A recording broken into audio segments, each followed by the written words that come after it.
শুভ দাশগুপ্তের কবিতা দিদি। দিদি, তোর নতুন ফ্ল্যাট থেকে ঘুরে এসে মাকে বললাম সব কিছু খুঁটিয়ে খুঁটিয়ে। তোর ঝকমকে মোজাইক মেঝে, ইমালশান লাগানো দেয়াল, আধুনিক ডাইনিং টেবিল, দরজা জানালায় লাগানো দামি পর্দা, এমনকি তোর ব্যালকনিতে রাখা বাহারি পাতার ফুলের টব, সব কিছুই বললাম মাকে। নগেন দত্ত লেনে আমাদের এই আলো বাতাসহীন একতলা ঘরে বসে মা সব শুনলেন চোখ বুজে। শুনতে শুনতে মার মুখে ফুটছিল হাসি আর চোখে ছিল জল। তোর ব্যালকনিতে দাঁড়ালে ছড়িয়ে থাকা শহরটাকে অনেক দূর পর্যন্ত দেখতে পাওয়া যায়। বসবার ঘরের দেওয়ালে নতুন কেনা একটা সুন্দর পেইন্টিং ঘরটাকে কি গাম্ভীর্যে ভরিয়ে তুলছে। এসব কিছু মাকে বললাম। চোখ বুজে শুনতে শুনতে মার মুখে ফুটে উঠছিল হাসি আর চোখে আসছিল জল। দিদি, তোর চেহারাটা আগের থেকে অনেক ঝকঝকে সুন্দর হয়েছে। ফর্সা হয়ে গেছিস অনেকটা, যদিও তোর হাসিটা আছে ঠিক সেই ছেলেবেলারই মতো। জামাইবাবুর মুখে শুনলাম সামনের পুজোয় তোরা নাকি একেবারে পুরো দক্ষিণ ভারতটাই বেরিয়ে আসবি। মা নগেন দত্ত লেনের অন্ধকার ভাঙাচোরা ঘরে বসে এসব শুনতে শুনতে হেসেছে। আর কেন জানি না মার চোখে এসেছে জল। সবকিছুই বলেছি দিদি, শুধু তোর ডাইনিং স্পেসে রাখা দুধ সাদা রঙের ওই ফ্রিজটার কথা মাকে বলিনি।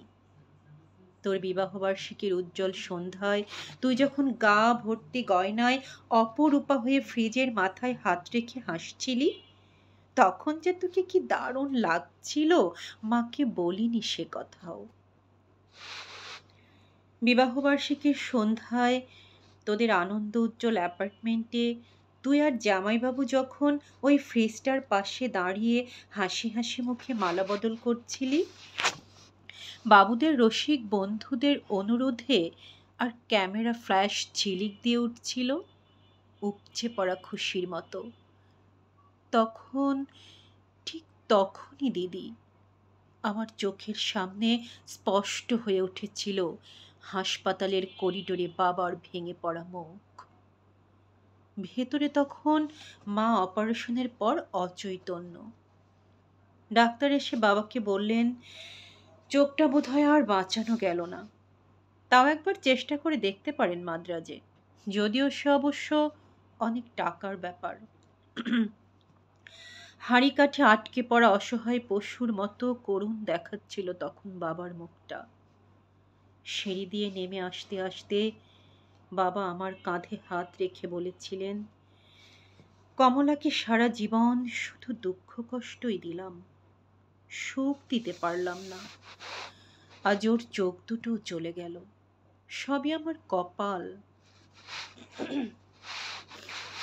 দিদি, অনেক দর দস্তুর চাপাচাপির পর তোর বিয়েটা যখন আরো কয়েক ভরি সোনা আর একটা ফ্রিজের দাবিতে আটকে পড়েছিল অনিশ্চয়তার ঘেরা টোপে, বাবা তখন কাউকে না জানিয়ে চড়া সুদে ধার করেছিল অনেক অনেক টাকা।